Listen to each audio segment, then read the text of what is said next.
오늘은 디모데후서 2장 17절부터 있는 말씀을 가지고 은혜를 나누겠습니다. 우리 다 같이 2장 17절 읽겠습니다. 그들의 말은 악성 종양이 퍼져나감과 같은데 그 중에 후메네오와 빌레도가 있느니라. 악성 종양이라는 것은 암을 말하는 것입니다. 여러분, 암은 일단 몸에 생기면 빨리 수술을 해버려야 되는 것입니다. 시간을 두고 나면 암이 순식간에 온몸에 퍼져나가는 것입니다. 지금 아무리 약물 치료가 좋다 하더라도 암이 발생하면 암을 도려내버리는 것이 제일 좋습니다. 그것이 가장 안전한 치료법이 되는 것입니다. 오늘 우리 교회도 암과 같은 이단과 사설을 가지고 있는 사람들이 침투에 들어오는 것입니다. 우리 한국 교회도 100년의 역사 가운데 수많은 이단 사설이 들어와서 교회를 흔들어 놓고 혼돈을 가져온 사건들을 알 수 있는 것입니다. 이러한 암적인 존재가 들어오면 빨리 교회에서 출교를 시켜야 되는 것입니다. 분리시켜야 되는 것입니다. 내버려 놓으면 확 퍼져나가는 것입니다. 저도 오랜 목회 생활을 통해서 우리 교회 내에 여러 가지 이단과 사설이 침투에 들어와서 곤혹스러움을 겪은 적이 있습니다. 누구를 통해서 들어오느냐? 대개 지역장, 구역장을 통해서 들어옵니다. 평신도는 뭣도 모르니까요. 지역장, 구역장은 평신도의 리더인 것입니다. 지도자를 통해서 들어와요. 그래서 지역장이나 구역장이 지역원이나 구역원들을 꿰가지고서 아무 산에 특별한 선지자가 있다가 하더라. 그리 가자. 끌고 가는 것입니다. 특별한 주의 종이 생겼으니 안수 받으러 가자. 복 받으러 가자. 그렇게 가서 누룩을 퍼뜨리는 것입니다. 그러면 빨리 알아가지고서 이를 제껴야 되는 것입니다. 교회 주의 종들이 대교구나 교구에 있는 것은 대교구나 교구를 잘 끌어갈 뿐 아니라 암이 생기면 빨리 척결을 하라고 세워놓은 것입니다. 그래서 이단과 사설을 전파하는 지역장이나 부역장이 생기면 가차없이 도려내야 되는 것입니다. 하루속히 도려내야지 안 그러면 누룩같이 번져나가는 것입니다. 막 곰팡이가 피어나와서 번져나가는 것입니다. 이단과 사설은 교모한 말로서 꿰입니다. 반드시 교회의 지도자를 통해서 들어온 것입니다. 에베소 교회는 후메네오와 빌레도라는 지도자가 있었습니다. 후메네오와 빌레도를 통해서 이단과 사설이 들어와서 에베소 교회를 뒤에 흔들어 놓고 교인들을 혼란 속에 빠뜨려 놓은 것입니다. 그러면 그들이 무슨 이단을 전했습니까? 우리 18절 봅시다. 진리에 관하여는 그들이 그릇되었도다. 부활이 이미 지나갔다 하므로 어떤 사람들의 믿음을 무너뜨리느니라. 그들이 뭐라고 말하냐면 예수님은 육신으로 부활한 것이 아니다. 예수님은 영적으로 부활했고 육신은 부활하지 않았다. 그리고 예수님이 재림을 하셨는데 영적으로 이미 공중 재림하셨다. 그러므로 부활할 사람들은 영적으로 이미 예수 믿고 부활했고 끝났다 벌써. 지금부터 예수 믿는 사람은 안 믿어도 소용없다. 구원 못 받는다. 이미 예수님은 공중 재림하셨다. 영적으로 하셨고 그 예수 그리스도를 영적으로 믿은 사람은 이미 부활했다. 영적으로 부활했기 때문에 벌써 끝났다. 이제 지금은 아무리 믿으라고 전도할 필요 없다. 그러니까 온 교회 교인들이 사시나무 떨듯이 떱니다. 예수님은 이미 공중에 재림했다 그러고 이미 부활할 사람은 부활해버렸다 그랬으니 사람들은 자기가 부활했는지 안 부활했는지도 알 수도 없고 이제 전도해봤자 이제는 이미 다 끝났으니까 전도할 필요 없다. 교회가 밑둥부터 흔들리는 것입니다. 이 시대에는 영지주의라고 해서 영은 깨끗하고 좋지만 육은 나쁘다. 그러므로 육은 빨리 벗어나는 것이 좋다. 헬레니즘의 영향을 받아서 히랍 철학의 영향을 받아서 영은 깨끗하고 거룩한데 육체의 감옥에 갇혀 있다. 하루속히 육체의 감옥에서 풀려나오는 것이 좋다. 그러므로 육체의 일은 다 나쁘다. 결혼도 하지 마라. 육체의 정욕을 추구하는 것이기 때문에 시집도 가지 말고 장가도 가지 말라. 음식도 먹지 말라. 육신을 먹여서 살릴 필요가 없다. 음식도 먹지 말고 빨리 죽어라. 죽어서 영이 해방되는 것이 좋다. 이러한 엉터리 없는 말을 가르칩니다. 여러분, 육신도 하나님이 만드신 것이니 깨끗하고 거룩하고 아름다운 것입니다. 육신 속에 영혼이 들어있어서 사람이 되지, 육체가 없는 영혼은 사람이 아닙니다. 육체가 나쁜 것이 아닙니다. 육체 속에 있는 죄가 나쁜 것이죠. 사람들은 이놈의 육신, 아이고 이놈의 육신.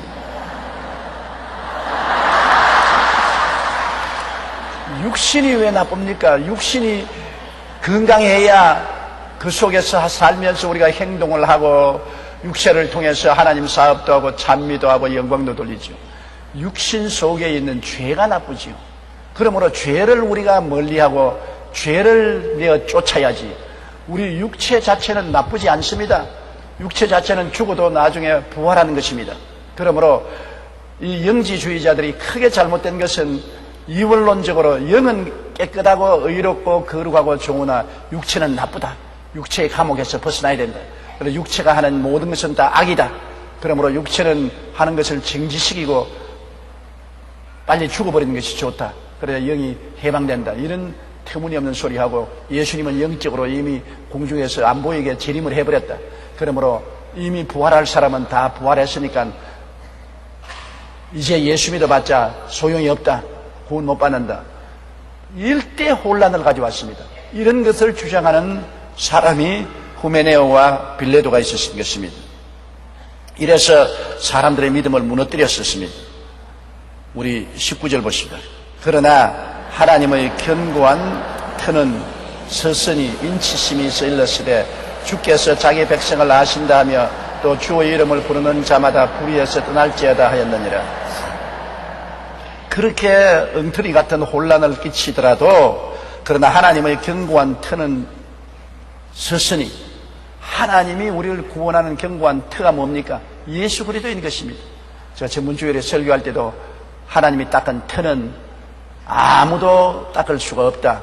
그 터 위에 집을 짓 때 금으로 짓고 은으로 짓고 보석으로 짓고 나무나 풀이나 짚으로 짓지, 터는 다른 사람이 못 닦는데 터는 이미 섰습니다.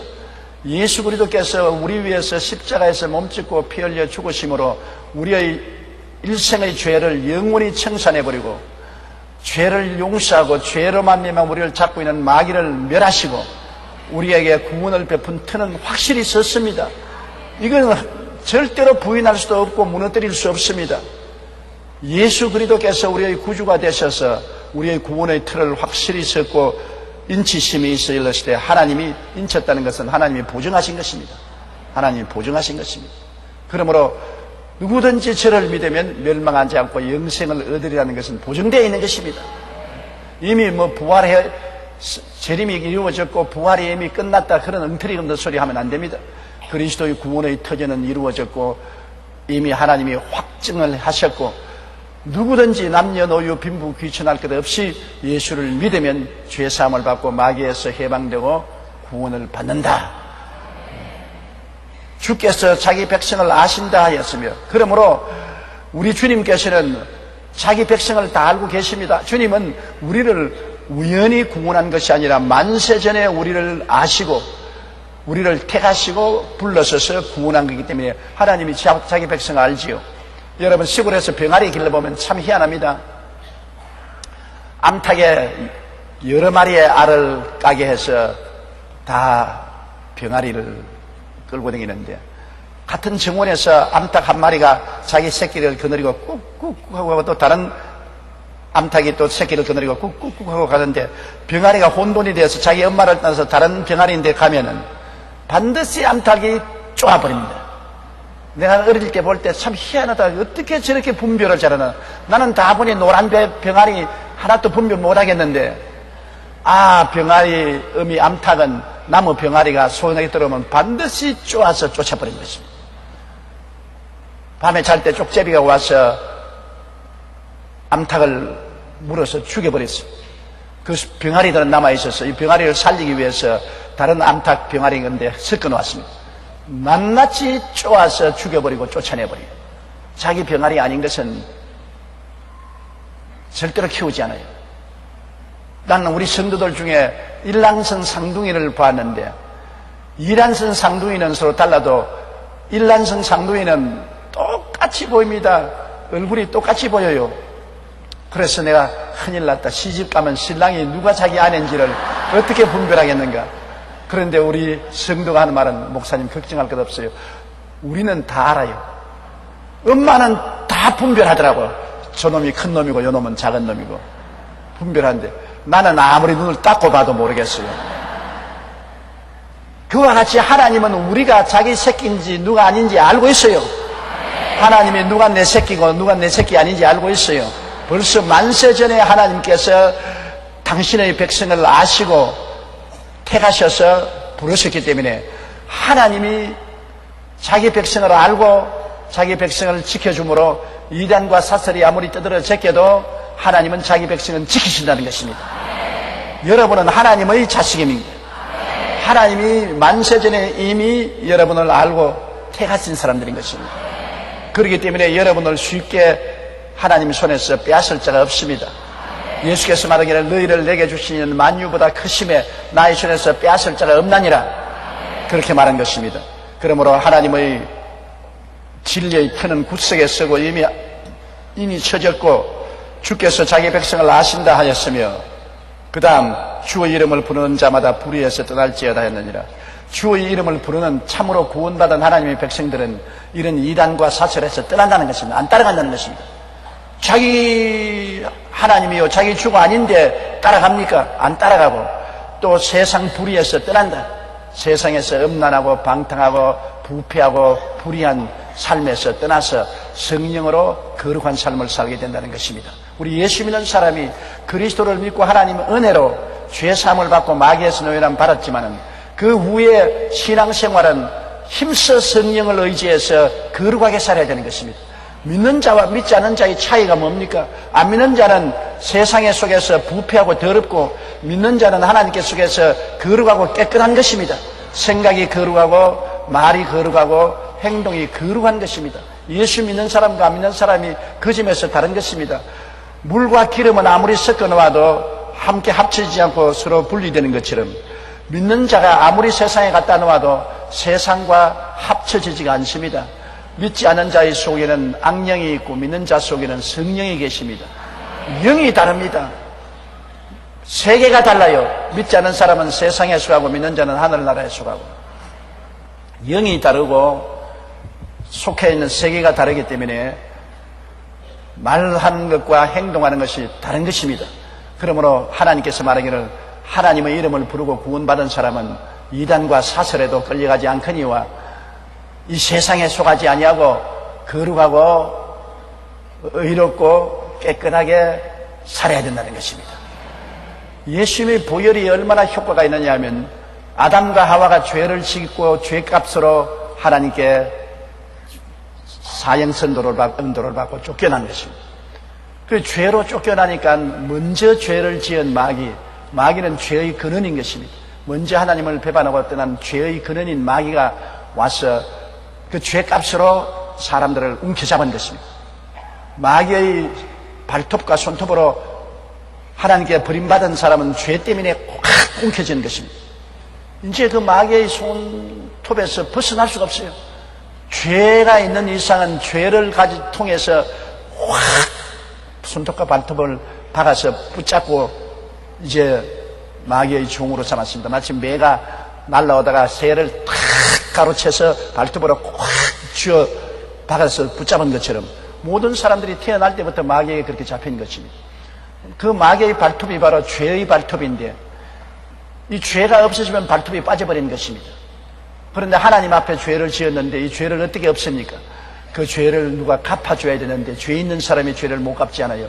하나님의 아들 예수님, 죄 없는 하나님의 아들이 사람으로 오셔서 사람들의 죄를 대신 짊어지고 십자가 앞에서 하나님 앞에 심판을 받았습니다. 엄청나고 모질게 심판받았습니다. 예수님께서 십자가에서 당한 고통은 형언할 수 없습니다. 얼마나 괴로웠기에 하나님이여 하나님이여 어찌하여 나를 버리시나이까. 버림받았다고 생각할 정도로 고통을 당하고 그 결과로 내가 다 이루었다 할 때 하나님이 인류의 죄를 용서하노라. 그 용서를 통해서 죄가 없어지니까 마귀의 발톱이 다 빠져버린 것입니다. 마귀의 발톱에서 툭툭툭 떨어지고 마는 것입니다. 예수님의 보혈로 말미암아 어떤 마귀의 발톱도 꺾어진 것입니다. 마귀의 발톱은 바로 죄인데 죄가 용서받아 버리고 없어지니까 마귀가 움켜잡은 발톱이 다 떨어진 것입니다. 마귀가 무슨 힘이 있어 우리를 잡은 것이 아닙니다. 우리가 죄를 짓고 하나님께로부터 버림받았기 때문에 죄값으로 죄의 발톱으로 움켜쥐었는데 하나님이 죄를 용서하니까 발톱이 끊어진 것입니다. 하나님도 합법적으로 용서해야지 아무 이유 없이 용서하느라 그럼 불법한 것입니다. 어떻게 아무 대가도 없이 용서를 하는 것입니까? 죄의 값은 사망인데 예수님이 대신 죽어주셨기 때문에 그 값으로 죄를 용서해 주므로 예수님의 보혈이 있으면 마귀의 발톱은 빠지고 마귀의 발톱이 빠지면 해방되는 것입니다. 이러므로 여러분 어떠한 죄인도 예수 그리스도를 믿고 보혈을 의지하면 마귀에서 해방되는 것입니다. 하나님의 심판에서 건져냄을 받고 사랑을 받게 되고 마귀의 발톱에서 노예남을 받아 이중적인 구원을 받습니다. 하나님의 심판에서 구원받고 마귀의 발톱에서 해방을 되어 승리하는 것입니다. 그러므로 예수 믿는 사람은 이제 보혈을 의지해서 하나님께 나가면 하나님이 활짝 웃으시는 모습으로 우리를 끌어안아 주시고 예수님이 보혈을 의지하면 마귀가 한 길로 갔다가 7길로 도망치는 것입니다. 발톱을 아무리 가지고 우리를 잡아도 발톱이 없어 미끈적해서 간지럽기만 하지 못 잡는 겁니다. 마귀가 아무리 핥으려 해도 발톱이 없는데요. 죄가 발톱인데 예수님의 보혈로 죄가 빠졌은 것입니다. 그러므로 하나님께 나갈 때도 예수님의 보혈을 의지해서 마귀와 싸울 때도 예수님의 보혈을 의지해서 우리가 나아가면 승리하는 삶을 살 수가 있는 것입니다.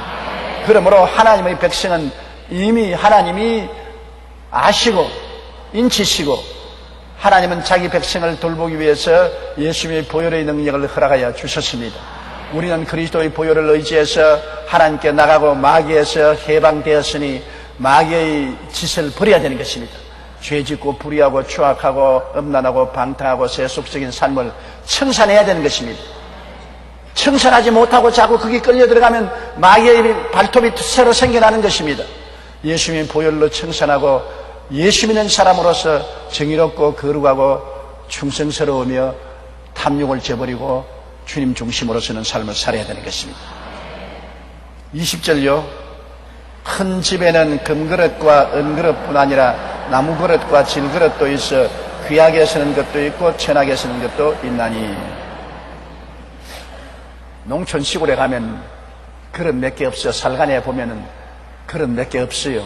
질그릇 몇 개 가지고서 그것을 밥도 퍼먹고 국도 퍼먹고 된장도 퍼먹고 그릇이 몇 개 없으면 잘 사는 집에 가면은 살간 위에 보면 장뚝배기도 여러 가지 종류가 있고 밥그릇도 여러 가지 종류가 있고 국그릇 그 다음엔 종객이 많지요. 누구나 더 큰 부잣집이나 왕궁에 가면은 그릇이 금그릇도 있고 은그릇도 있고 놋그릇도 있고 사기그릇도 있고 질그릇도 있고 그릇 종류가 많아요.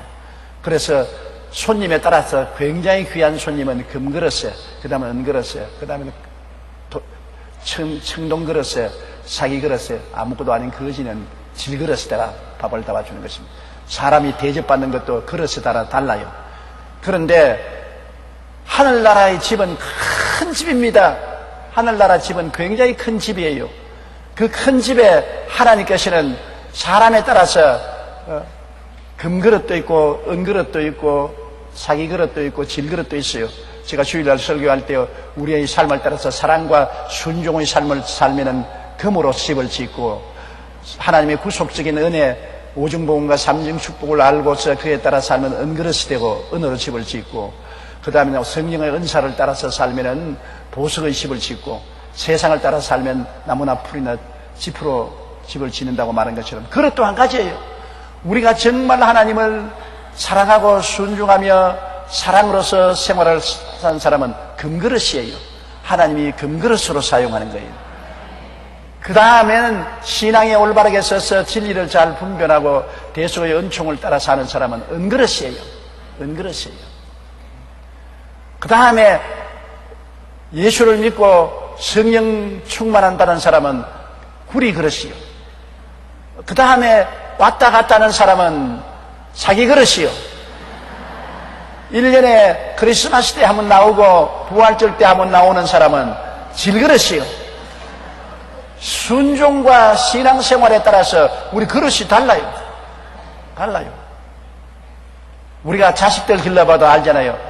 저놈은 서울대 보내도 되겠다. 고려대, 연세대 보내도 되겠다. 저놈은 중간쯤 되는 대학을 보내야지 다른 데만 안 되겠다. 저놈은 지방대학에 보내야지 안 되겠다. 아니, 저놈은 전문대학에 보내서 기술자나 만들어야지 안 되겠다. 부모들은 말은 안 해도 속으로는 다 분별하고 있는 것입니다. 부모가 자식을 기르면 다 알지요. 그릇이 어떤 것인지. 그릇이 못 되는데 큰 일을 맡기면 자기도 망하고 다른 사람도 망하는 것입니다. 사람들마다 다 자기 인생의 분량이 있는 것입니다. 그릇이 있어요. 그 그릇대로 일을 맡겨야지 금그릇이 할 일을 사기 그릇이 가서는 못합니다. 질그릇도 못하고요. 그러므로 큰 집에는 금그릇과 은그릇 아니라 나무그릇과 질그릇도 있어 귀하게 쓰는 것도 있고 천하게 쓰는 것도 있다. 천하다는 것은 레벨가 낮다는 것입니다. 더럽다는 것은 아닙니다. 레벨가 낮은 데 사용하는 그릇도 있고 레벨가 높은 데 사용하는 그릇도 있다. 21절요. 그러므로 누구든지 이런 것에서 자기를 깨끗하게 하면 귀 쓰는 그릇이 되어 거룩하고 주인의 서심에 합당하여 모든 선한 일에 준비함이 되리라. 이런 것에서 다시 이단과 사설에서 깨끗하고 또 세상 불의 추악 저주 절망에서 깨끗하고 거룩하게 있으면 귀한 그릇입니다. 하나님 보시기에 너에게는 하늘나라를 맡겨도 까딱없겠다. 하늘나라의 큰 일을 맡겨도 까딱없겠다. 그러나 좀 세속적이고 완전하지 못하면 너는 큰일 맡겼다가는 너도 낭패나고 하늘나라도 낭패나겠다. 주님께서 우리를 분별하시는 것입니다. 그래서 우리가 정말 하나님 앞에서 올바르게 헌신하고 충성하고 사랑으로 살아서 금과 같은 그릇이 되면 하나님이 언제나 사용할 수 있도록 준비되어 있는 그릇이고 하나님이 귀하게 그 그릇을 사용해서 복음을 원천하 만국에 전파하는 것입니다. 모두 다 귀한 그릇은 아닙니다. 제가 불광동에서 목회할 때 그때는 한국 사회가 굉장히 가난하고 어려웠습니다. 시골에서 올라와서 좀 밥 먹고 사는 집에서 가정부로 일하는 처녀들도 많이 있었어요. 월급 안 주고 밥만 먹여주면 가정부로 일했었어요. 그런데 우리 교회 한 잘 사는 집에 가정부로 왔는데 그 가정부는 시골에서 왔는데 또 키가 작아요. 키가 굉장히 난장이처럼 키가 작아요. 얼굴도 못났어요. 그러나 그 주인집 식구들이 교회에 열심히 나오기 때문에 같이 따라 나와서 신앙을 가지고 열심히 예수님을 믿고 기도를 많이 하는데 하루는 난데없이 내게 왔어요. 와가지고서 목사님 나는 부흥사로 떠납니다. 키가 요만하지. 얼굴도 요렇게 생겼어요. 근데 머리를 달랑달랑 지금 눈에 환하게 보여요. 그러면서 또 우리 까마잡잡하고 목사님 나는 부흥사로 떠납니다. 아니 부흥사로 떠나니 자네 고등학교도 안 나왔고 신학교도 안 나왔고 자격이 없는데 아니요 내가 기도하는데 하나님이 말씀하시기를 내가 너를 택해서 조용기보다도 더 크게 사용하겠다. 하나님이 나를 이러한 사람으로 택해서 지금 내가 기차를 타고 수원에 가면은 하나님이 보내신 주의 종이 나를 영접하기 위해서 기다리고 있으니 나는 수원으로 차를 타고 떠납니다. 그리고 수원에서 그 주의 종의 안내를 받아서 복음을 전파하고 나중에는 온 천하 만국에 나가서 복음을 전가합니다. 그래서 내가 여보게 자네 큰일 날 소리 하네. 자네 신학교도 안 나오고 주의 종도 아니고 아무런 능력도 없는 처지에 그래 부흥사가 되고 천하에 나간다. 자네 영어 할 줄 아냐? 몰라요. 일본말 할 줄 아냐? 몰라요. 한국말도 잘 못하지. 사투리하고. 그런데 어떻게 온 천하에 나가서 복음을 전해? 자기가 어떤 그릇인지 그릇을 알아라. 자기 주제를 알아라. 주제를. 너는 가정부로서 가장 적당한 그릇이지 부흥사가 되고 세계적인 주의 종이 될 그릇은 아니다. 내 말 듣고 창피한 일을 하지 마라. 아니요. 나는 하나님의 시킨 대로 합니다. 하직하고 갑니다. 하면서 기차를 타고 수문에 가서 내려서 여기서 아무리 기다려도 아무도 마중을 안 나오거든요. 그래서 쪼그리고 앉아서 울었습니다. 하나님 나를 왜 수원에 가면 주의 종이 와서 나를 기다린다고 했는데 아무도 안 옵니까? 그러니까 서울로 돌아가거라 그러더랍니다. 귀신의 소리를 들었어요. 귀신의 소리를. 그래서 서울로 돌아왔으니까 도로 수원으로 가거라. 또 수원으로 내려갔어요. 아무도 없으니까 또 서울로 돌아가거라. 돌아오니까 이제는 조용기 전도사에게 가라. 조용기 전도사가 너를 사용해 줄 것이다. 그리고 보따리 들고 돌아왔어요. 왜 돌아왔냐니까 가도 아무도 만나주는 사람도 없고 와도 없고 갔다 왔다 하다가 그 다음 조용기 전도사님이 가면 너를 주의 종으로 써줄 것이라 그래서 왔으니까 야, 너 사탄에게 끌려다닌다. 귀신에게 끌려다닌다. 너 아무리 해도 너는 주의 종이 지금 될 수 있는 자격이 없다. 그릇이 아니다. 너는 그릇이 아니다. 너는 지금 주모를 받들어서 가정부로서 일 잘하다가 참 하나님의 축복을 받아서 너 처지에 맞는 너 그릇에 맞는 남자 만나서 결혼해서 가정을 이루고 사는 것이 너 그릇에 합당하지. 자기 분수에 넘치는 일을 왜 하려고 그러냐. 너 분수는 절대로 주의 종이 아니다. 분수에 넘치는 일을 하지 말라. 그러니까 왜 하나님이 나를 거짓말 시키냐 그래서 거짓말이 아니라 하나님이 말한 게 아니라 네가 탐욕을 가짐으로 귀신이 들어와서 귀신의 소리를 듣는다. 네가 자꾸 네 분수에 넘는 욕심을 가짐으로 마귀가 너에게 말을 하는 것이다. 너 처지를 생각하지 않고 나도 주의 종이 돼야 세계적인 복음을 전해야 되겠다고 탐욕을 가짐으로 탐욕의 귀신이 들어와서 속삭이니까 속아 넘어간다. 그래서 제가 꾸짖고 안수기도 해주고 그 주인집에 연락해서 정신을 차리고 들어왔으니 도로 데려가라고. 그래서 주인이 와서 데려간 일이 있습니다. 보세요. 그릇이 있습니다. 우리 교회에도 주의 종이 될 그릇이 있고 장로님, 안수집사님, 권사님, 지역장, 구역장이 될 그릇이 있습니다. 하나님이 그릇대로 불러서 서시는 것입니다. 그런데 내가 정말 하나님 앞에서 부르심을 받아 준비된 그릇이면 준비된 대로 하나님이 쓰시지요. 준비를 안 하면 안 되지요. 하나님 소명이 있으면 준비를 해야죠. 내가 주의 종의 소명이 있으면 그릇 준비를 해야죠. 신학교 들어가서 공부를 하고 정식 절차를 받아서 시험을 치고 주의 종이 되고 하는 절차를 밟아야지요. 그러므로 내가 어떤 믿음을 가진 그릇인 것을 알아야 되는 것입니다. 바울 선생께서도 로마서 12장에 말하기를 각 사람에게 나눠준 믿음의 분량대로 지혜롭게 생각하라. 내게 준 믿음의 분량대로 지혜롭게 생각해야지 분수에 넘는 일을 하지 말라는 것입니다. 사람들은 자기 분수를 생각하지 않고 분수에 넘치는 일을 하려고 하는데 다 대통령이 되나요? 대통령 시켜줘도 못할 사람 수두룩해요. 지금 대통령 출마 선언을 한 사람이 70명이 넘는다고 합니다. 다 분수를 모르는 사람들이 너무 많아요. 자기가 과연 대통령이 될 수 있는지 분수를 몰라요. 그래가지고 헛된 꿈을 가지고 나갔다가 개망신 당하는 것입니다. 자기 분수를 알아야 돼. 분수대로 해야 돼.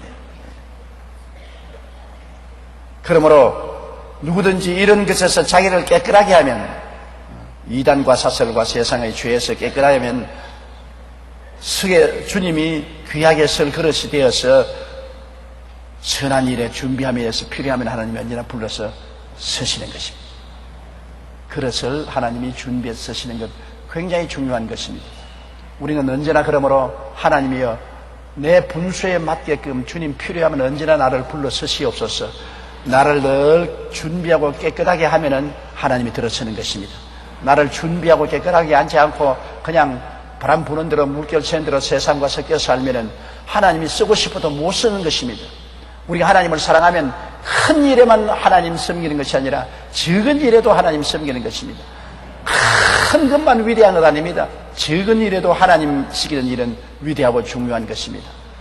주님께서 5달란트 준 사람하고 2달란트 준 사람하고 나중에 똑같이 칭찬을 했습니다. 착하고 충성된 종아. 많은 일을 했다고 해서 하나님이 상급을 많이 주는 건 아닙니다. 착하고 충성되게 일했으면 많은 일을 맡았거나 적은 일을 맡았거나 주님께서 축복을 해주시는 것입니다. 착하고 충성되게 살면은 하나님이 필요할 때마다 나를 들어서 주시는 것입니다. 교회에도 그러므로 내가 자꾸 스스로 자기를 내세우고 남들 앞에서 자기가 으뜸이 되려고 하면 오히려 하나님이 쓰지 않습니다. 깨어지고 낮아지고 깨끗하고 말씀으로 준비되어 있으면 하나님의 성령이 임하여서 들어서는데요. 하나님이 들어서는데 막을 자가 없는 것입니다. 그 사람이 기도만 하면 은혜가 쏟아지고, 그 사람이 구역을 인도하면 사람들이 눈이 반짝반짝하고, 그 사람이 축복 기도를 하면 축복이 임하면 자연적으로 사람들이 따라오는 것이지요. 내가 아무리 위대하고 훌륭하게 된 척하고서 고함을 치고 설교해도 사람들이 귀를 막아버리고 안 오고, 기도해도 아무 일도 일어나지 아니하고, 축복을 해도 축복이 오는 게 아니라 모래만 날라오고, 아무것도 안 되면 누가 그 사람 따라오겠습니까? 하나님이 이렇게 세우면 낮추질 수가 없고, 하나님이 낮춘 사람들이 아무리 올려도 소용이 없는 것입니다. 그러므로 우리는 언제나 하나님이 서기에 합당한 그릇이 되도록 심신을 예비하고 준비하는 우리가 되기를 주님 이름으로 축복합니다. 22절요. 또한 너는 청년의 정욕을 피하고 주를 깨끗한 마음으로 부르는 자들과 함께 의와 믿음과 사랑과 화평을 따르라. 디모데는 청년이거든요. 청년의 정욕을 피하고, 여자들은 그렇지 않지만 남자들은 여러분 아들들 길러보면은 정말 어릴 때부터 정욕으로 말미암아 고생을 많이 합니다. 벌써 남자 아들은 초등학교 졸업할 때쯤 되면은 벌써 코에 수염이 나옵니다. 수염이 나와서 아버지 면도칼로 자기도 코 면도를 하고, 그 다음에 방에 가면은 여자 사진을 많이 붙여놓습니다. 배우들 사진을 많이 붙여놓습니다. 요 사이는 더구나 더 나쁜 비디오가 나와서 친구들 간에 아주 음란한 비디오를 갖다가 아버지 어머니 몰래 틀어서 보고, 그 다음에는 아버지의 주민등록번호를 가지고서 인터넷에 찍어가지고서 음란한 동영상을 봅니다. 나중에 아버지가 그런 거 본 적도 없는데 그 동영상 회사에서 돈 내놓으라고 서류가 날라오면 부인하고 혼별하게 나는 건 내가 봤었으며, 부인이 나 몰래 이런 음란한 사진을 보고서 이런 법이 어디냐고. 아버지, 난 본 적이 없는데 왜 거짓말하고 오리발 내미느냐고. 여기 돈 내라고 영수증이 왔지 않냐. 아니, 내가 한 적이 당신 주민등록번호가 써 있지 않느냐. 그래가 아버지가 조사해보니까 아들이 아버지 주민등록을 훔쳐가지고서 아들이 다 봤단 말입니다. 이 젊은 애들에게는 자라나면서 생리적인 본능으로 굉장히 정욕이 끌어오르는 것입니다. 이거 자꾸만 꾸짖고 욕한다고 되는 것이 아닙니다. 굉장히 부모가 아들 키우기가 힘들어요. 아들은 그러한 속에서 폭발적인 정욕이 일어나서 이것이 중고등학교, 대학, 남자들은 한 30세 될 때까지는 굉장히 정신적으로 투쟁을 하는 것입니다. 절대로 여자들은 이해를 못해요. 아마 2분 내지 3분에 1번씩 여자를 생각합니다. 남자들은. 그 젊을 때. 일하면서도 2분에서 3분 사이에 여자들을 생각하고, 자기가 좋아하는 여자 생각하고, 언제나 거기 끌려가고, 그런 것이 있기 때문에 열심히 일을 하고 공부도 해서 좋은 데 시집 가서 좋은 아내를 구하려고 하는 것이 좋은 충동의 원인도 됩니다만, 잘못하면은 방탕을 하죠. 창녀교회에 떨어지고 술 취하고 강간하고 나쁜 일도 생겨나죠. 이러므로 젊은이들을 키우는 부모가 이 사이는 옛날보다 너무나 힘들어요. 어찌하든지 분위기를 의롭고 거룩하고 깨끗한 분위기를 만들어주기 위해서는 그런 환경에 부딪히지 말아야 합니다. 사람은 환경에 끌려서 유혹을 당하기 때문에 그러한 환경을 만들지 말고 언제나 깨끗한 환경을 만들어야 되고, 애들 친구에 대해서도 관심을 가지고 공부 잘하고 교회 열심히 나오고 성실한 친구들을 사귀도록 하고, 나쁜 친구는 떼내야 되는 것입니다. 그리고 열심히 운동을 하게 하고 관심을 다른 데 기울이게 해야 되는 것입니다. 그러므로 이 젊은이들이 정욕을 피한다는 것은 정말로 힘들지요. 많이 기도하고 열심히 노력을 해야 되는 것입니다. 그래서 남자라는 것은 참으로 여자들은 모르는 사이에 젊은 시절에 굉장히 정욕 때문에 고생하고, 나중에 이제 나이가 40이 넘으면 또 정욕이 없어져서 곤란을 하는 것입니다. 얼마 전에 보니까 부인이 남편이 6개월 동안 자기 곁에 안 온다고 이혼 소송을 했어요. 그 가지고서 논쟁하는 걸 보았는데, 남자는 나는 회사에 나가서 너무나 정신적인 스트레스를 당하고 지치고 피곤해서 집에 들어오면 완전히 녹초가 되돌아오는데 부인은 집에서 잠자리 서비스를 해달라고 하고 나는 못하니까 6개월 동안 코라 떨어져 잤으니까 어떻게 하는 부인은 내게 관심이 없기 때문에 다른 데 돌아다니면서 기운을 소모하고 와서 피곤한 척하고 코를 골고 잔다고 이래가 논쟁이 붙어서 이혼 소송을 한 것을 보았습니다. 그러므로 참으로 남자는 불쌍한 존재인 것입니다. 젊을 때는 정욕하고 싸우고 늙어서는 이제는 또 부인에게 쫓겨날 지경이 되고 어려움이 많습니다. 여러분께서 여러분의 자녀들도 잘 불쌍히 여겨서 꾸짖지 말고 잘 선도하고 남편들이 녹초가 되거든 이해를 해 주십시오. 세상에서 밥 벌어먹고 사는 것이 힘들지 않습니까? 녹초가 될 수 있습니다. 그러므로 우리는 하나님을 믿고 주님을 잘 섬기고 정신적인 은혜와 위로 속에 살아야지 육체적인 위로를 끝까지 받으려고 하면 무리가 오게 되지요. 이러기 때문에 이 디모데는 아직 젊은 사람이기 때문에 교회에서는 젊은 사람이 위험할 때가 많습니다.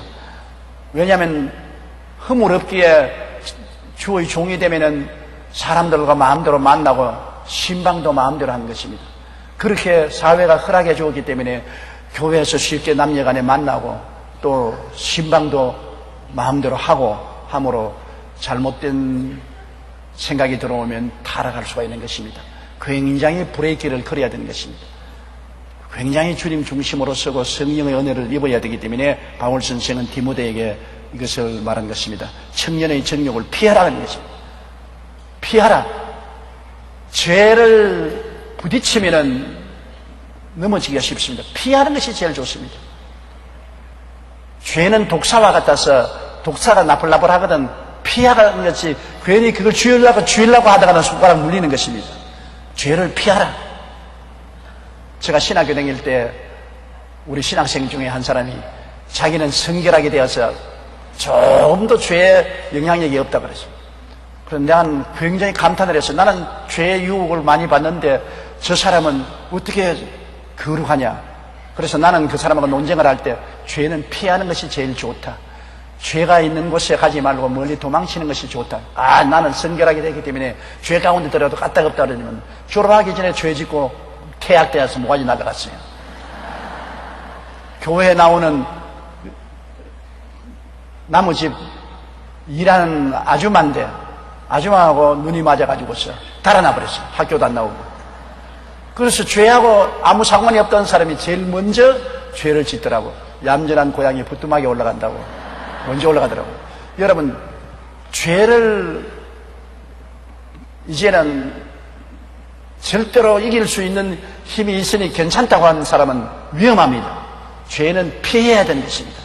죄를 지을 만한 장소에서 피해야 되는 것입니다. 죄를 짓는 환경에서 피해야 되고 죄를 짓는 친구들을 피해야 되는 것입니다. 자꾸 우리는 피해서 주를 사랑하고 주님을 섬기고 거룩하고 깨끗하게 사는 사람들과 합치고 믿음에 대한 이야기, 거룩한 이야기, 깨끗한 이야기를 하고 하나님을 예배하고 찬미하고 그렇게 스스로 노력을 해야지. 그렇지 않으면 사람은 다 약하기 때문에 10중 8구 넘어지는 것입니다. 거룩한 왕이었던 다윗도 오후 늦게 늦잠 자고 일어나서 지붕 위에 거닐다가 집 아래 나무집 아내가 목욕하는 거 보고 그만 눈알이 확 뒤집어져가지고서 자기 부하의 아내를 불러다가 강간을 하고 큰 죄를 범하고 그 남편을 일선에서 죽이게 하고 살인죄, 간음죄를 지었습니다. 다윗의 생활에 죄를 피했으면 좋은데 안 피하고 죄를 바라보고 있다가 그렇게 된 것입니다. 바라본다는 것은 무서운 힘이 있습니다. 아담과 하와도 선악과를 바라보다가 따먹었지요. 우리는 죄를 바라보고 있으면 죄를 따먹게 되는 것입니다. 우리는 항상 예수 그리스도의 십자가를 바라봐야 되는 것입니다. 아침부터 저녁까지 내 마음속에 예수 그리스도의 십자가를 바라보면 예수님은 십자가를 통해서 죄를 이기고 세속과 마귀를 이기셨습니다. 그러므로 늘 예수님 보고 나의 참 모습은 예수님을 통해서 죄를 이기고 불의를 이기고 더러움을 이긴 것이 내 참 모습이다. 그것을 생각하고 그것을 시인하고 나가면 이길 수 있는 힘이 생겨나는 것입니다. 그러므로 너는 청년의 정욕을 피하고 주를 깨끗한 마음으로 부르는 자들과 함께, 그렇죠? 주를 깨끗한 마음으로 부르는 사람과 함께 합쳐라. 믿음이란 혼자서 되는 것이 아닙니다. 죄인은 죄인끼리 뭉치어 의인은 의인끼리 모이는 것입니다. 죄를 짓는 사람은 저끼리 모이면 더 담대해지는 것입니다. 우리가 죄 짓는 사람 보면 그들이 형무소에 있을 때 같은 감방에 있어가지고서 친한 친구들이 형무소에 나오자마자 들어 뭉쳐서 살인, 강도, 강간을 하는 것을 보는 것입니다. 그러므로 죄인들도 서로 자꾸 뭉치고 깨끗한 마음으로 주를 섬기는 사람들도 서로 뭉치는 것입니다. 뭉치면 힘이 되는 것입니다. 이러므로 죄는 피하고 깨끗한 마음으로 주를 섬기는 사람하고 뭉쳐야 되는 것입니다. 여기 보십시오. 깨끗한 마음으로 부르는 자들과 함께 하라는 것입니다. 그러므로 우리가 구역 예배에 출석하는 이유가 있는 것입니다. 우리가 믿음이 약하니까 구역 예배에는 주님을 사랑하고 주의 이름을 부르는 사람들이 모이는 것이기 때문에 그곳에 모이면 자동적으로 성령의 불을 붙이게 되고 자동적으로 회개하게 되고 또 거룩하고 깨끗하게 될 마음이 생기는 것입니다. 그런 주의 성령으로 체험을 받은 사람들하고 모이면은 자연적으로 의롭고 믿음과 사랑과 화평을 따르게 되는 것입니다. 얼마 오거든요.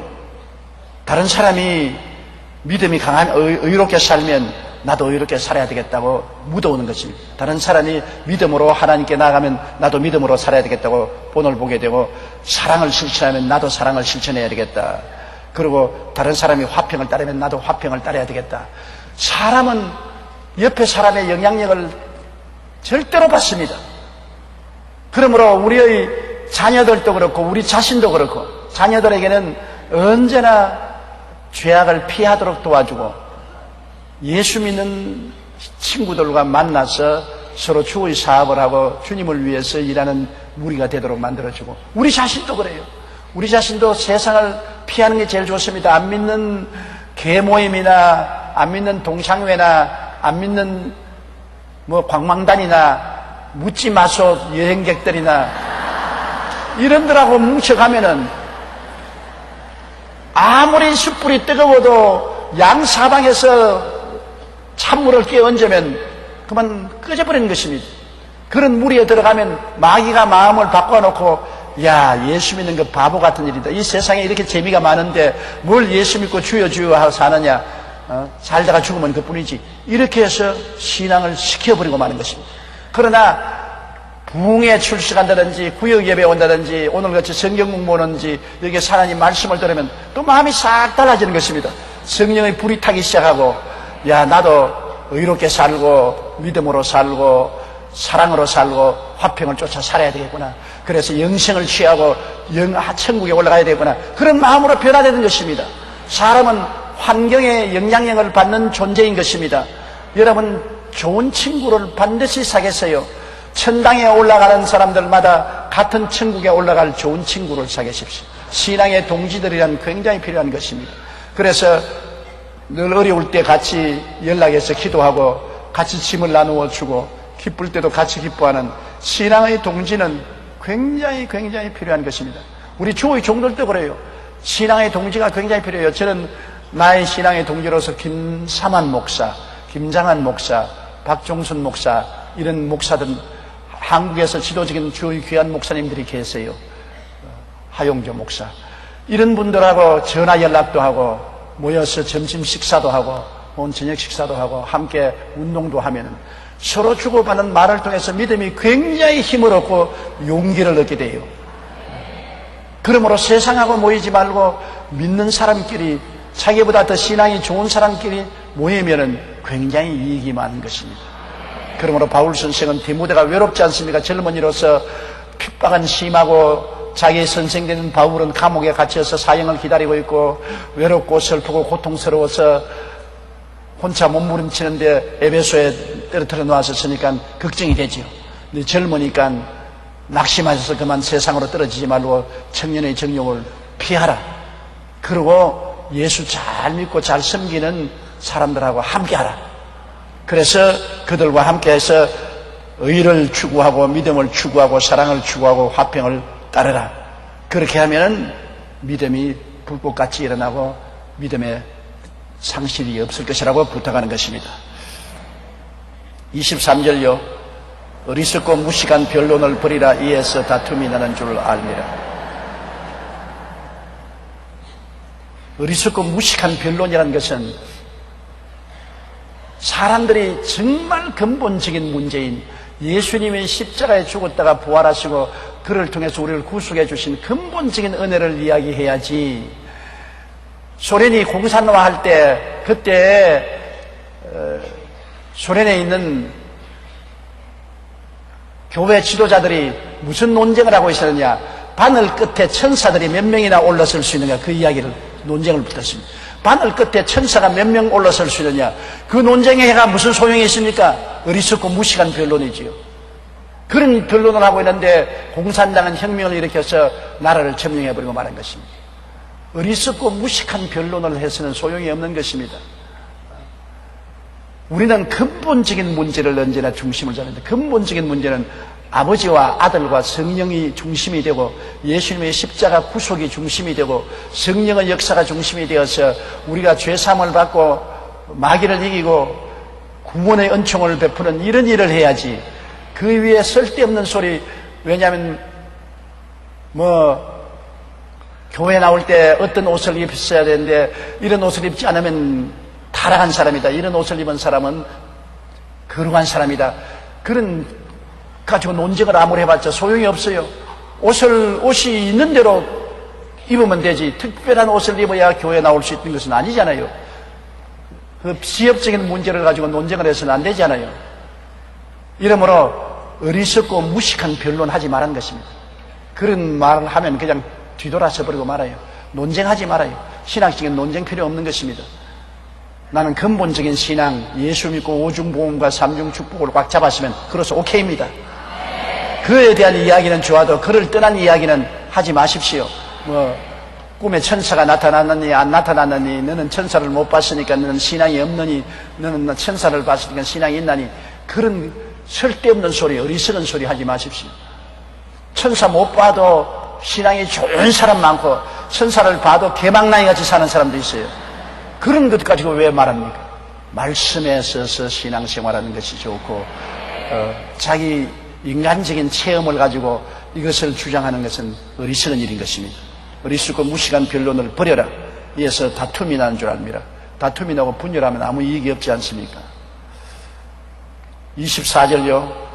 주의 종은 마땅히 다투지 아니하고 모든 사람에게 대하여 온유하며 가르치기를 잘하며 참으며. 하나님의 종은 다투지 아니하며 논쟁을 하지 말라는 것입니다.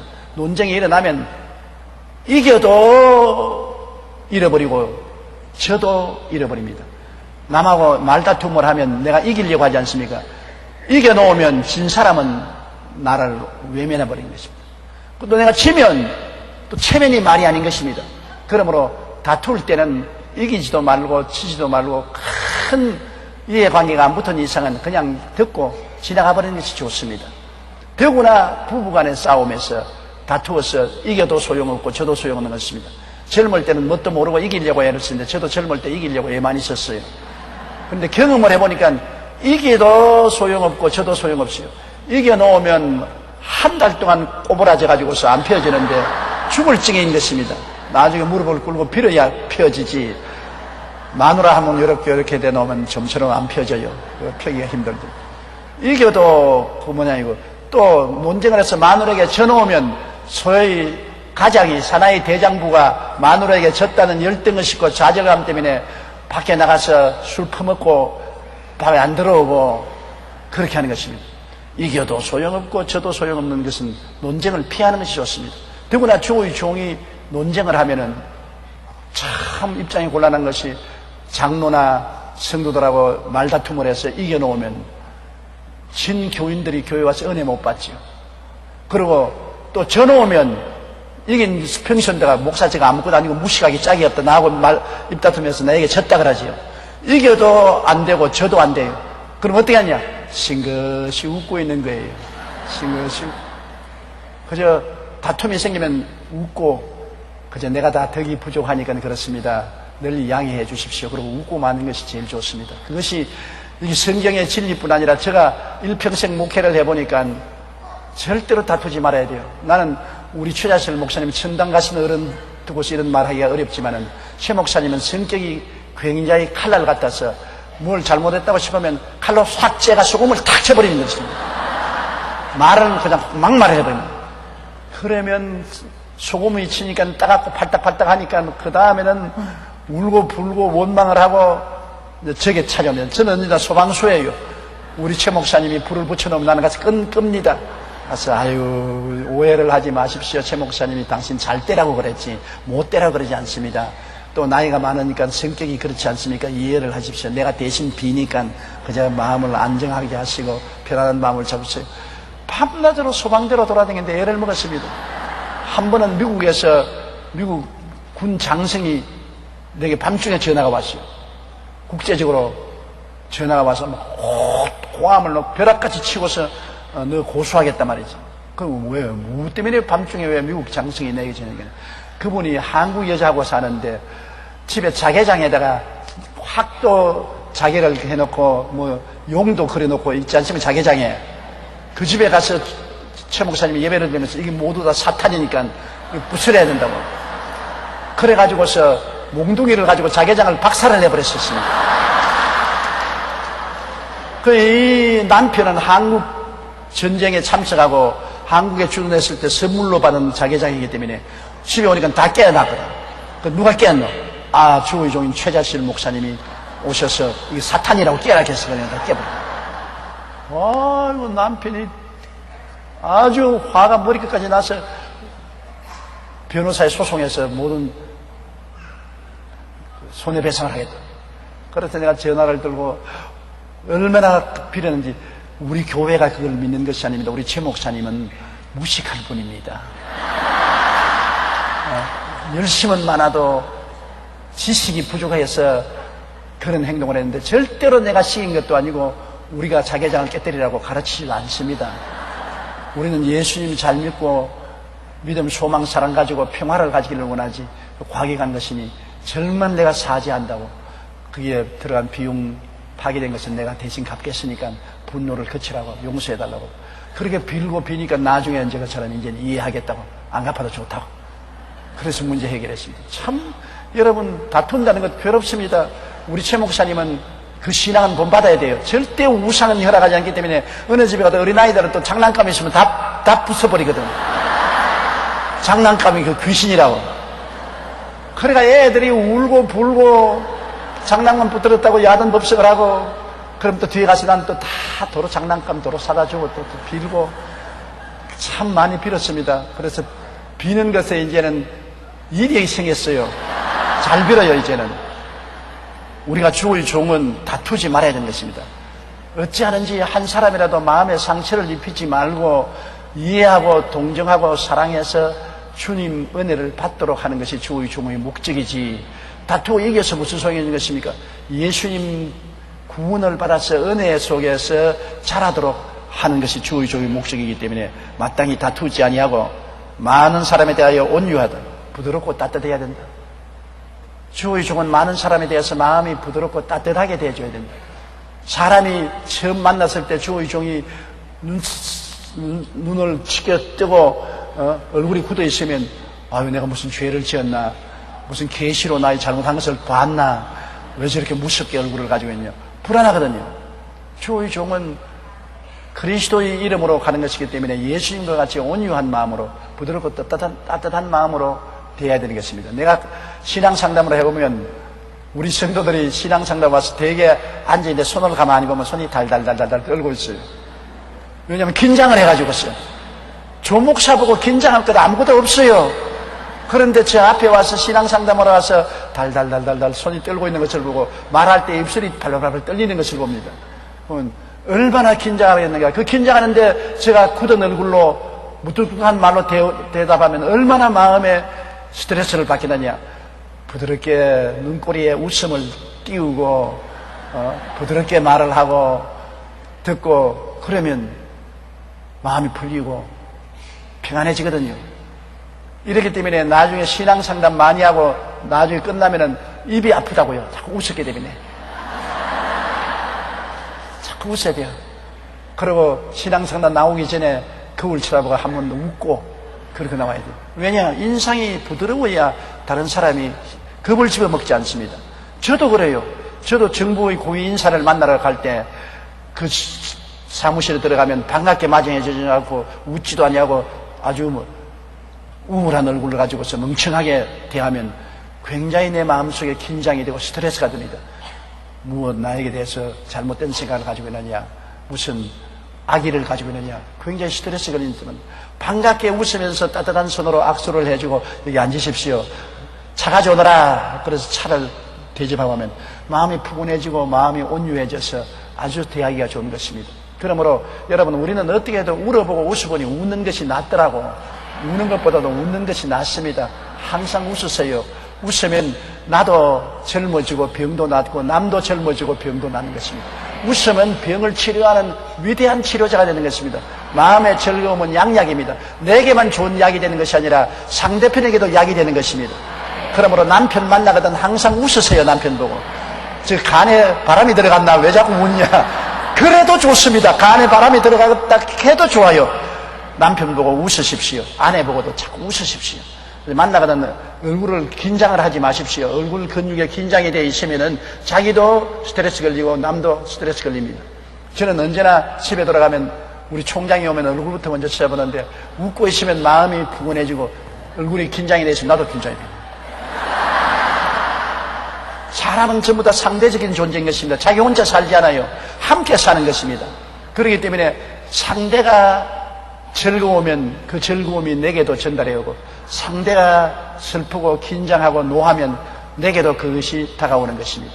이런 분위기가 굉장히 중요한 것이기 때문에 가정에 살면 남편이 있고 자식이 있고 아내 있지요.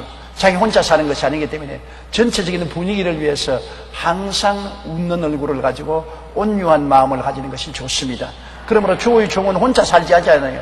많은 성도들을 모시고 있기 때문에 성도들 앞에서 얼굴을 굳히거나 긴장하면 성도들이 따라서 긴장하고 얼굴을 굳힙니다. 이러므로 성도들 앞에서는 온유한 마음으로 따뜻하고 부드러운 마음을 갖고 얼굴에 긴장을 풀고 늘 웃음을 가지면 성도들도 푸근해지고 마음이 편안하고 행복해지는 것입니다. 그리고 가르치기를 잘하며, 이거는 정말 어려운 주문인데요, 쉬운 말로 재미있게 잘 가르친다는 것이 하나님의 은사인 것입니다. 성도들이 와서 설교를 듣을 때 그냥 자꾸 시계 들여다보고 꾹꾹꾹 졸고 옆에 사람하고 이야기하면 내가 잘 못 가르친다는 증거가 되기 때문에 빨리 책 덮어야 돼요.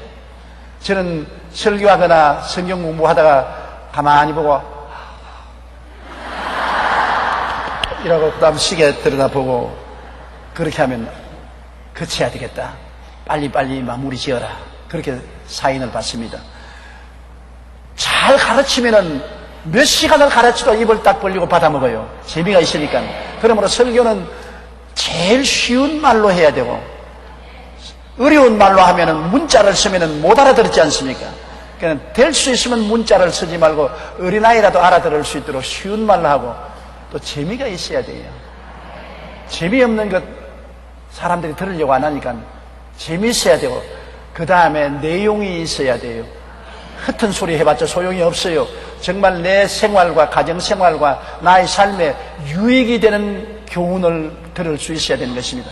아, 내 교회 가서 오늘 참 유익된 것 들었다, 그로 말미암아 내 생애가 돌이켜보고 내가 변화를 받았다, 이러한 일들이 있어야 되기 때문에 잘 가르친다는 것은 굉장히 중요하지요. 주의 종은 설교를 잘할 뿐 아니라 잘 가르쳐야 되는 것입니다.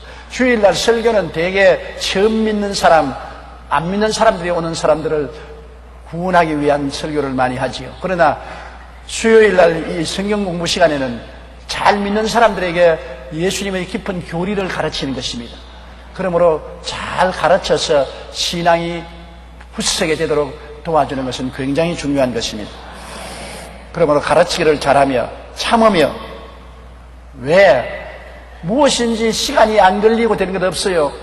배가 고파도 남편이 여보 나 배고프다 빨리 먹을 것 줘, 좀 기다리세요, 지금 밥솥에 쌀 앉혀 놓았으니까 곧 될 거요. 참아야 돼요. 배고파도. 밥 하는데 시간이 걸리지요. 물 끓이는데도 시간 걸립니다. 차 한 잔 가져와 해도 차 끓이는데도 시간이 걸리죠. 그런데 인생의 모든 것이 오랜 시간이 걸려야 사람이 변화받습니다. 그러나 복음을 통해서 사람이 변화받는데 하루아침에 변화받지 않아요. 오래오래 걸려요. 구원을 받고 난 다음에도 또 안 믿는 사람같이 물러갔다가 또 돌아오는가 하면 또 물러가고, 변화받았는가 하면 또 변화 안 받고, 그러므로 참아야 돼요. 오래 참으면서 하나님 앞에 믿음을 견지하고 나가야지 쉽게 낙심하고 포기하면 안 되는 것입니다. 여러분께서 예수 믿는 신앙생활은 오래 참는 것이다, 이것을 알아야 돼요. 아브라함에게 85살에 아들 주겠다고 해놓고 난 다음에 25년을 참아서 100살의 아들을 얻었습니다. 모세에게는 그가 이스라엘 백성을 구원하겠다고 나가서 실패했으나 40년 후에 응답을 받았습니다. 그와 같이 시간이 걸려요. 우리 모든 하는 일에 그냥 제깍제깍 되는 것은 없습니다. 요사이는 인스턴트 시대라 커피도 인스턴트 커피, 전기밥솥 써서 밥도 인스턴트, 라면도 인스턴트. 그러지만 인스턴트 식품이 좋지가 않습니다. 시간이 걸려서 지그시 참아서 만든 음식들이 영양분이 있는 것입니다. 이러므로 주의 종은 성도들이 당장 회개하고 당장 변화되고 당장 충성하지 않는다고 화를 내고 잔소리하면 안 돼요. 오래 참아야 돼요. 지그시 참고 있으면 날이 가고 달이 가면 변화가 다가오는 것입니다. 또 25절요. 거역하는 자를 온유함으로 훈계할지니 혹 하나님이 그들에게 회개함을 주사 진리를 알게 하실까 하며, 거역하는 자, 주의 종의 말에도 거역하고 주의 종의 목회에도 거역하는 사람이 반드시 있어요. 거역하는 사람이 있으면 어떻게 하는 것입니까?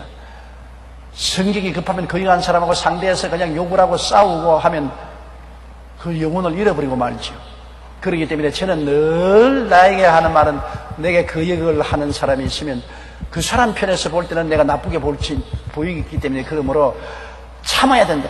오른뺨 뺨을 치면 왼뺨 돌려대며, 송사에 겉옷을 가지려면 속옷도 주고, 억지로 오리를 가지면 심리까지 가라.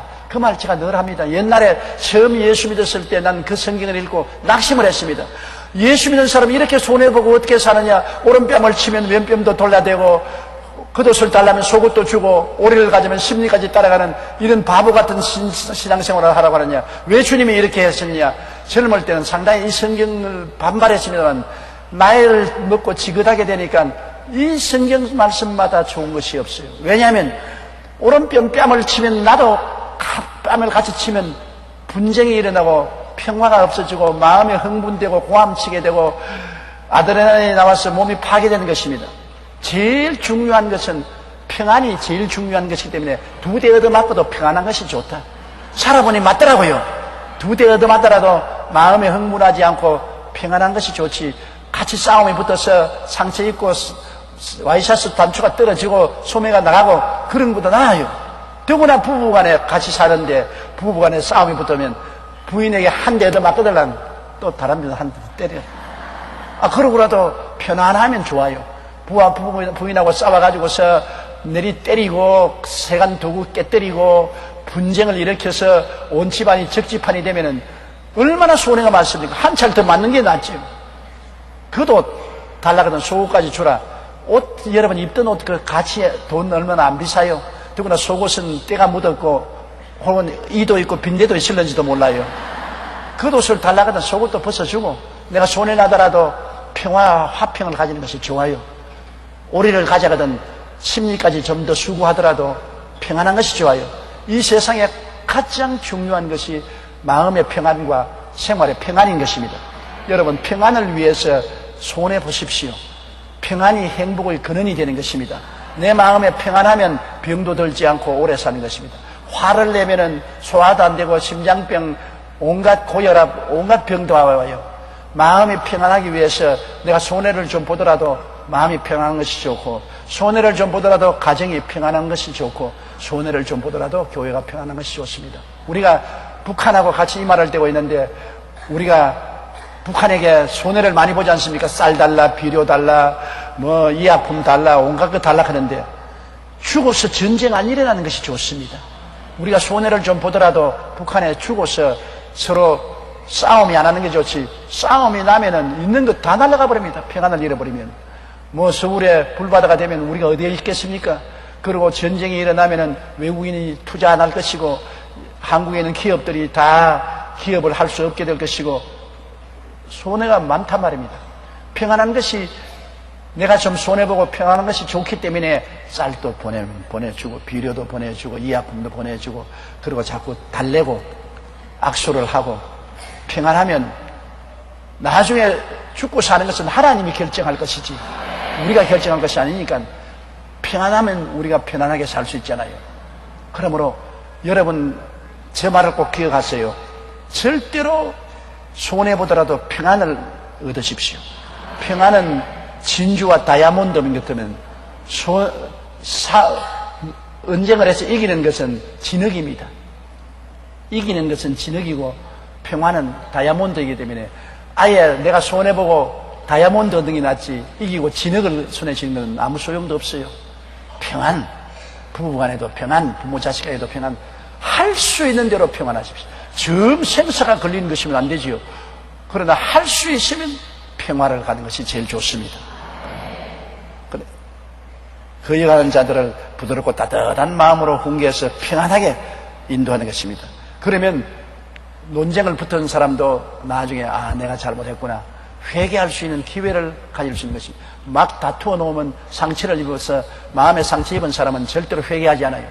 그러나 남에게 상처를 입혀놓고 남이 그걸 다 받아들이고 평안을 가져오면 나중에 자기가 내가 잘못했구나, 너무 과하게 했구나, 회개할 수 있는 기회를 줄 수가 있는 것입니다. 그 다음 26절로 우리 끝마치십시다. 그들로 깨어 마귀의 올무에서 벗어나 하나님께 사로잡힌 바 되어 그 뜻을 따르게 하실 감이라.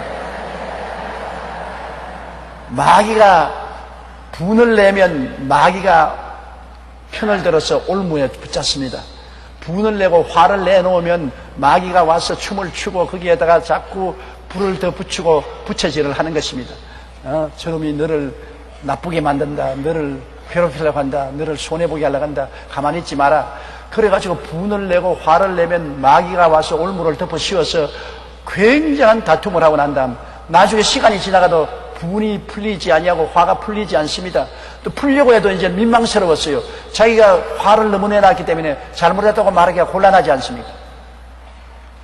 그런데 때린 사람은 발을 웅크리고 자도 맞은 사람은 두 발 펴고 잔다고.